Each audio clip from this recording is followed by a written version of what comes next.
The news came to Daniel Vey on a quiet evening aboard the research station Vigilance 7, parked above the stormy gas giant Helion Prime.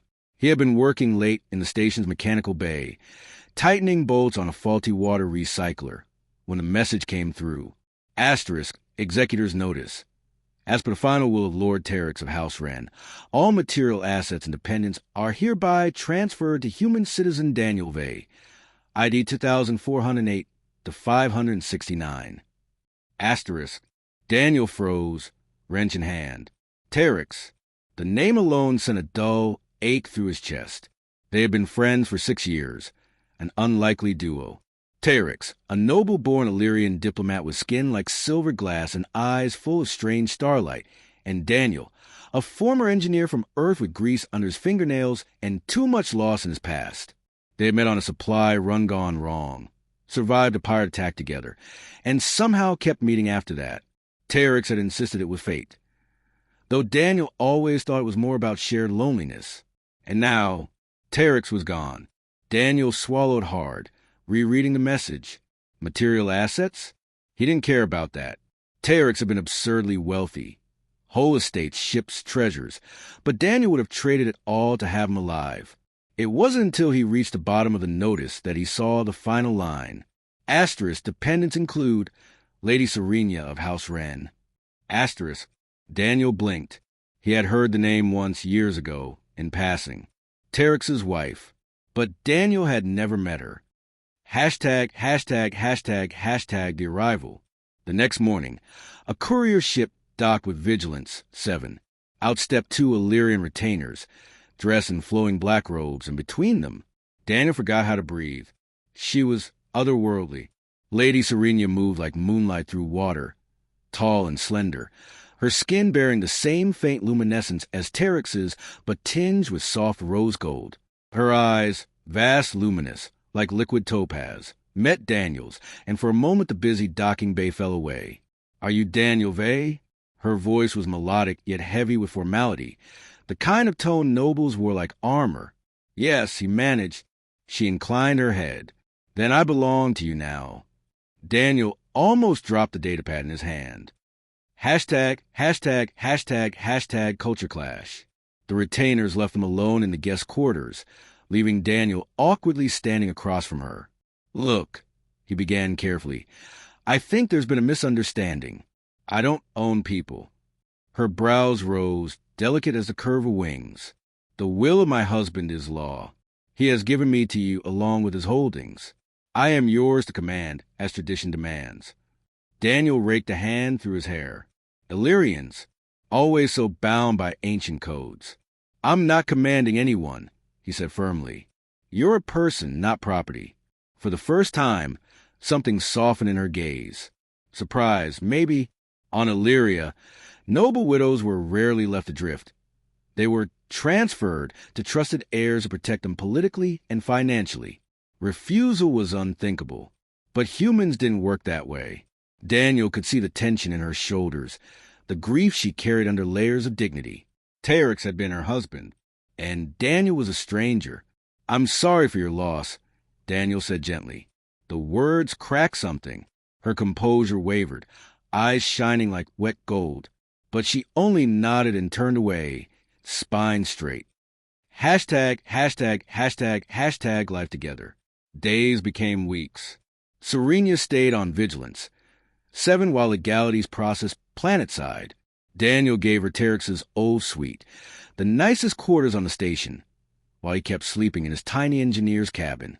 At first, she barely spoke except for practical matters. Always poised, always distant. But gradually, walls began to fall. She started asking questions. About Earth, about human customs, about why Daniel worked with his hands when he now technically owned 3 orbital estates and half a mining company. Daniel shrugged. "I like fixing things. Makes sense. Unlike everything else." Sometimes he caught her watching him work in the bay, head tilted, curious. Once, he offered her coffee, a human drink she found far too bitter. She wrinkled her nose in a way that made him almost laugh. And one evening, he found her in the observation lounge, staring out at Helion Prime storms. On Illyria, she said softly, we believe souls become stars when they die. Do humans believe such things? Daniel thought of Terex, the man who had saved his life twice, the man who had left him everything, even his wife, as if trusting it with his most precious treasure. Some do, Daniel said quietly. They stood in silence, watching the gas giant's lightning storms dance like fire across the clouds. Hashtag, hashtag, hashtag, hashtag rumors. Station gossip spread fast. The beautiful alien widow and the scruffy human engineer. Living under one roof.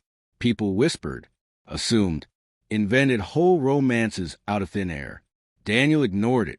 Serena was grieving. He wasn't about to complicate her life further. But one evening, she confronted him about it, eyes flashing. They think I've already taken you as my consort, she said sharply. That I move from one husband to another without pause. Daniel set down his wrench, meeting her gaze. People talk. Let them. You don't owe them anything. Her lips parted slightly, as if she'd expected jealousy or denial or something else entirely. Instead, she just looked thoughtful. Hashtag, hashtag, hashtag, hashtag breaking point. It was 3 months before Serena truly broke. Daniel found her in the suite's private garden, kneeling beside the Illyrian sunflowers Terex had loved. Her shoulders shook silently. He knelt beside her, without a word. He was kind, she whispered, not like others of our caste. He listened. He laughed. And now he's gone. I don't know who I am without him. Daniel hesitated, then put a hand over hers. Warm, fragile. You're still you, he said softly. Not someone's property. Not someone's duty. Just you. She looked at him then, eyes wet, lips trembling. Something shifted between them in that quiet garden. Something neither spoke aloud. Hashtag, hashtag, hashtag, hashtag the choice. Weeks later, the Illyrian Council contacted Serena. Tradition demanded she remarry within her caste. Several noble houses had already offered. She told them no. Daniel found out only because she came to him afterward, standing in the bay where he worked. They don't understand, she said simply. They think I refuse because I'm grieving, but it's because... She trailed off, unsure. Daniel waited. Because I don't want them, she finished finally, meeting his eyes. I want a choice. My choice. His chest felt too tight. Serena, I know Terex trusted you, she said, voice barely above a whisper. And he was right, too, because for the first time, I'm free to choose. And I choose not to be given away again. Daniel swallowed hard. Then what do you want? Her answer was soft but steady. You. Hashtag, hashtag, hashtag, hashtag, epilogue. It wasn't sudden. They took things slowly. Dinners in the station lounge. Long talks under the stars, learning each other's worlds inch by inch. When Serena finally smiled again, truly smiled, it felt like sunrise after a long storm. The council eventually relented. Humans had strange customs, they muttered, but Serena was wealthy enough now to ignore them. And one evening, on the observation deck where they had mourned Terex months before, Serena slipped her hand into Daniel's. No titles, no wills, no obligations. Just two people watching the stars where maybe, just maybe, an old friend was laughing somewhere among them.